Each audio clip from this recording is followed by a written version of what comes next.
एक बार जो आश्रम आ गया ना तो यू टर्न तो ना आए कोई। पिछले काफी दिनों से फिल्म निर्माता निर्देशक प्रकाश झा के पेट में मरोड़ मची थी।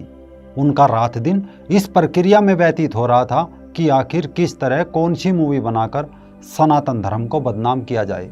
उनका रात दिन इस चिंता में व्यतीत हो रहा था कि ये हिंदू किस मिट्टी के बने हुए हैं। जितनी मूवी बनाकर हमने इस धर्म को खोखला किया, लेकिन ना इनके 2 से 2.5 करोड़ साधु संत कुछ बोलते और ना इस धर्म को मानने वाले।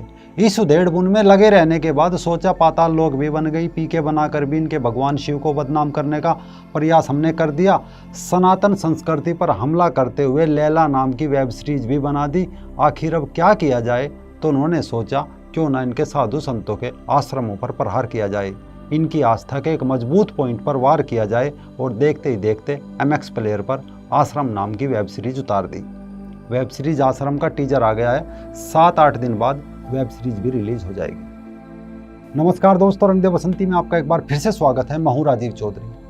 पहले थोड़ा सा प्रसंग आश्रम पर, इसके बाद प्रकाश झा और इनके दुबई में बैठे इनके अब्बू को आश्रम का ज्ञान कराएंगे।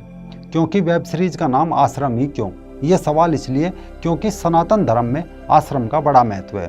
धर्म, अर्थ, काम और मोक्ष, इसके बाद ब्रह्मचर्य आश्रम, गृहस्थ आश्रम, वानप्रस्थ आश्रम और संन्यास आश्रम सनातन संस्कृति का मूल, उसकी आत्मा कही जाती है। ब्रह्मचर्य और गृहस्थ जीवन में धर्म, अर्थ, काम का महत्व है और वानप्रस्थ संन्यास में धर्म प्रचार तथा मोक्ष का महत्व माना गया है।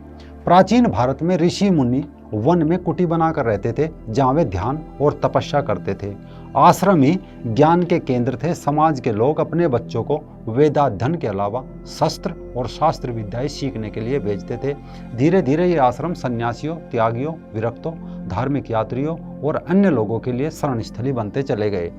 यहीं पर तर्क वितर्क, शास्त्रार्थ और दर्शन की अनेकों धारणाएं विकसित हुई। सत्य की खोज, राज्य के मसले व अन्य समस्याओं के समाधान के ये प्रमुख केंद्र आश्रम बन गए।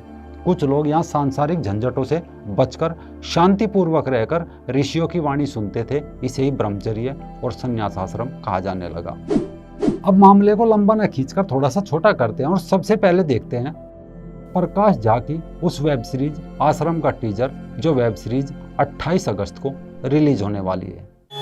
एक रूप महास्वरूप। इस वेब सीरीज में बॉबी देओल लीड रोल में नजर आएंगे। बड़े लंबे समय बाद बॉबी देओल के हाथ एक बड़ा प्रोजेक्ट आया है, तो उन्होंने भी इसे फटाफट पकड़ लिया। इस वेब सीरीज में बॉबी देओल काशीपुर वाले बाबा निराला की भूमिका में नजर आएंगे, यानी आसाराम और राम रहीम बापू की मिक्स भूमिका में नजर आएंगे। वेब सीरीज काशीपुर वाले बाबा निराला और उनके आश्रम के प्रति अटूट निष्ठा पर है, जो ये संकेत करती है कि वास्तव में विश्वास और आस्था का स्थान बाबाओं के सानिध्य में रह गया है, या फिर अब हर एक बाबा और साधु को शक की निगाह से देखा जाना चाहिए। हमारे देश में लोग विश्वास करना शुरू करते हैं तो बाढ़ सी आ जाती। यानी साफ नहीं बता, पर अगर किसी के मन में भक्ति भाव जागे तो पीर मजार पर जा सकता है, चर्च में जा सकता है। ये मंदिर आश्रम तो फालतू की चीज है। व्यभिचार और अपराध के अड्डे इस वेब सीरीज में दिखाने का प्रयास किया गया है। पिछले 3 साल में 9 लड़कियों के गायब होने की रिपोर्ट है। इतनी सारी लड़कियां मिल कहां से जाती हैं बाबा? तो एक बार जो आश्रम आ गया ना तो यू टर्न तो ना आए कोई। भले ही अजमेर दरगाह में दुनिया का सबसे बड़ा सेक्स स्कैंडल हुआ हो, एक स्कूल की 100 नाबालिग हिंदू बच्चियों को दरगाह के गद्दा नशीनों ने, उनके रिश्तेदारों ने लगातार अपनी हवस का शिकार बनाया हो, जिसमें नेता तक शामिल थे, जिसे दुनिया का सबसे बड़ा सेक्स स्कैंडल कहा गया। घटना को 28 साल गुजर गए, लेकिन कोई सीरियल, कोई नाटक, कोई मूवी, कोई वेब सीरीज देखने को नहीं मिली। जबकि दरगाह के स्कैंडल के ऊपर अनुराधा मारवाह की पुस्तक डर्टी पिक्चर प्रकाशित भी बहुत पहले हो चुकी है। पर दरगाह होने पर वेब सीरीज नहीं बनेगी, क्योंकि प्रकाश झा जैसों के अब्बू वहाँ पर चादर चढ़ाते हैं। इसके अलावा हर रोज चर्च, गिरजाघरों के बलात्कार करने वाले पादरी पकड़े जाते हो, लेकिन उन पर कोई वेब सीरीज ये लोग नहीं बनाएंगे, क्योंकि इन्होंने सुपारी ले रखी है इस सनातन धर्म को बदनाम और बर्बाद करने की।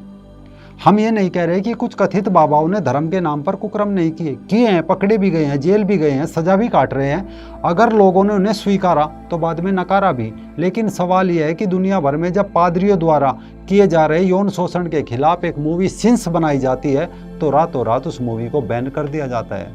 कहीं ये दुनिया पादरियों की पाप लीला ना देख ले। जब मदरसों से बच्चों के यौन शोषण की चीखें निकलती है तो कोई मूवी उस पर नहीं बनाई जाती। हलाला के कारोबार पर मूवी नहीं बनती। मुता निकाह के नाम पर अरब देशों के बूढ़े हवसी शिकारी भारत आकर एक रात 10-5 दिन के लिए मासूम नाबालिग बच्चियों के साथ मुता निकाह करके उनकी असमत लूट कर जाते हैं। तब कोई मूवी यहाँ नहीं बनाई जाती, क्योंकि ये जानते हैं नबी की शान पर गुस्ताखी के नाम पर इनके स्टूडियो राख के ढेर बना दिए जाएंगे। तो इन्हें चाहिए पैसा और सॉफ्ट टारगेट, और वो है सनातन धर्म। क्योंकि अपनी बेइज्जती, अपना अपमान देखने के लिए हिंदू कुल ड्यूड लाल पीले बाल रंग कर जरूर देखने जाएंगे, और वहाँ से हंसते हंसते आएंगे। रास्ते में कोई मंदिर दिखा तो नाक भों चढ़ाकर निकल जाएंगे, और अगर कोई चर्च दिखा तो श्रद्धा से सिर झुकाकर निकल जाएंगे। इतना सोचकर इन फिल्मी भांडों का मन गदगद हो जाता है और अपने आकाओं को बताते हैं कि देखो, जो काम आप लोग 800 साल में तलवारों से नहीं कर सके, वो काम हम मुंबई में बैठकर मिनटों में कर देते हैं। आप निश्चित रहिए, इन्हें बनाने दो अपने मठ मंदिर, हम फिल्म और वेब सीरीज बनाकर इनकी आस्था की ऐसी तैसी कर देंगे। अरे हिंदू ही तो है, 2 दिन सोशल मीडिया पर उछल कूद करेंगे, फिर शांत हो जाएंगे। पाताल लोक पी के पद्मावत में क्या किया, रिलीज हुई ना, अब 2 दिन सड़क 2 में भी डिसलाइक करने में लगे थे। अब 1-2 दिन आश्रम का विरोध करेंगे, फिर कोल्ड ड्रिंक के साथ कुरकुरे का पैकेट लेकर मज़े से खाएंगे और देखेंगे। ज़्यादा सोचने की ज़रूरत नहीं है। हमने सेंसर बोर्ड का बेवकूफ़ बनाने के लिए एक डिक्लेयर जारी कर दिया है कि वेब सीरीज के मेकर साधुओं का सम्मान करते हैं। ये कहानी काल्पनिक है, इनमें उन साधुओं की कहानी दिखाने का प्रयास है जो इस धरोहर को दूषित करने की कोशिश करते हैं। फिर कहानी शुरू होती है। इसके ट्रेलर की शुरुआत में ही बाबा का भव्य आश्रम दिखाया जाता है, जहाँ वो कह रहा है, एक रूप महासव रूप, मैं आप सबको मोक्ष की राह पर लेकर जाऊंगा। मैं आप सबको मोक्ष की राह पर लेके जाऊंगा। जप नाम, जप नाम, जप नाम, जप नाम। इसके बाद बाबा और आश्रम की भव्यता और जनता में उनके प्रभाव को लेकर यह दिखाया जाता है कि जनता अंधविश्वासी है। बाबा का पहनावा सूफी और भाषा शुद्ध हिंदी। बाबा कहता है कि हमारे देश में जब लोग विश्वास करना शुरू करते हैं तो बाढ़ सी आ जाती है। यानी डायलॉग के जरिए दिखाने की कोशिश की गई है कि हिंदुओं में साधु संतों के सारे शिष्य या अनुयायी निपट मूर्ख होते हैं। बाबा को अलग अलग तरीके से दिखाया गया है। बाबा को सिंहासन पर बैठे और लोगों को उनके पांव छूते दिखाया गया है। इसके बाद फिर बॉलीवुड के उसी घिसे पिटे ढर्रे पर चलते कहानी में कुछ राजनेताओं की एंट्री होती है और बाबाओं के बारे में राजनीतिक हलकों में चर्चा होती है। साथ ही बाबा के डायलॉग में मैं उपदेश नहीं संदेश देता हूँ शांति का। इस डायलॉग के जरिए उसे डरावना दिखाने का प्रयास किया गया है। बाबा को गॉडमैन की जगह कॉनमैन कहकर बताया गया है कि वो कितना बड़ा अपराधी है। इसके बाद बाबा को बलात्कारी और खूनी दिखाया जाता है। आश्रम से लड़कियां गायब होती है और बाबा को अव्वल दर्जे का व्यभिचारी दिखाया जाता है। बाबा के आश्रम में महिलाओं को बंदी बनाकर भी रखा जाता है। बलात्कार करके लड़कियों का खून तक कर देता है। जल अर्पण करती महिलाओं से लेकर बाबा के बोलचाल तक स्पष्ट पता चलता है कि वेब सीरीज ये संदेश देती है कि आप सनातन धर्म से नफरत करो, प्रेम नहीं। चलो 1 मिनट को मान लिया, आप झूठे साधुओं पर मूवी या वेब सीरीज बना रहे हो, लोगों को जागरूक कर रहे हो, लेकिन एक छोटा सा सवाल है कि आपने अभी तक सच्चे साधुओं पर कितनी मूवी बनाई? दर्शकों को उसका भी हिसाब दे दो। आपकी हर मूवी में पंडित मूर्ख साधु चोर होते हैं। अगर झूठे फ्रॉड बाबाओं पर वेब सीरीज बनाने का इतना शौक है तो एक वेब सीरीज मुल्ला आसिफ खान पर भी बना देते, जो आंसू महाराज बनकर वर्षों तक हिंदू महिलाओं का शोषण करता रहा।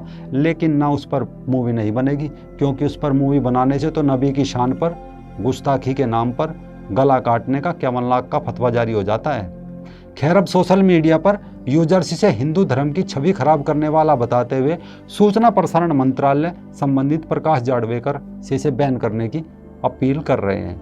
लेकिन बात सिर्फ अपील तक नहीं है। सवाल ये है कि इस देश में 2 से 2.5 करोड़ साधु संत अखाड़े हैं, क्या कर रहे हैं? वो इसका विरोध क्यों नहीं करते कि हमारे सम्माननीय ऋषि महर्षि की महान स्थापना आश्रम को दूषित करके उन्हें बदनाम किया जा रहा है? एक बार सड़क से संसद तक मार्च कीजिए, शायद इसके बाद कोई फिल्म मेकर्स मूवी बनाने से पहले 100 बार सोचेगा।